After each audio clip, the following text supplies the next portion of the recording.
پوچھیں گے. جی شرک کے حوالے سے مولانا سوال کیا تھا کہ شرک فی تصرف اور شرک فعلی.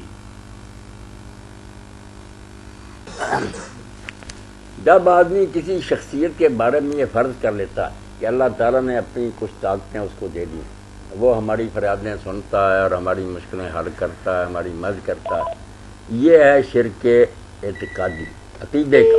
اس سے پھر شرک فعلی جو جنم دیتے ہیں کہ آدمی پھر اس سے دعائیں مانگنے لگتا ہے، اس کے نام کی نیازیں دیتا ہے کہ میرا کام حضرت کر دیں، اس کے دربار پر جا کر سجدے کرتا ہے، طواف کرتا ہے، سارے شرک جنم لے لیتے ہیں. وہ شرک فعلی عقیدے اس سے پیدا ہوتے ہیں کہ اس کو سمجھتا کہ یہ حاجتیں پوری کر.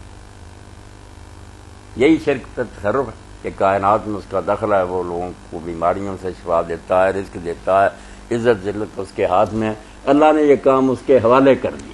جزاکم اللہ. یہ شرک ہے عقیدے کا. اس سے خود ہی پھر شاخیں نکلاتی. جب اس کو یہ سمجھے گا ظاہر اس سے پھر مددیں بھی مانگے گا، اس کے نام کی نظریں بھی دے گا، اس کے دربار کا طواف بھی کرے گا، زیارت کے لیے بھی جائے گا، سارے شرک خود پھوٹتے جائیں گے.